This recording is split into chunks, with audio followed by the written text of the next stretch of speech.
SPGC Stock Thursday. Is it a buy or not? Watch this 1-minute video till the end to find out. I'm looking at Saks Parity Golf stock and it's 80% up. You know, I love the extendance of this overall shift.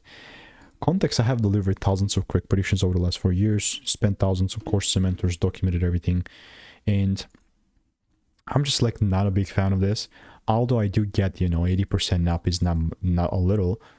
But I've also seen like these pump and dump happening thousands of times, and I'm not even exaggerating when I say this. And as long as I can still have my double shift, nothing will stop me to continuously taking things lower. In this case, it's going to be a double shift.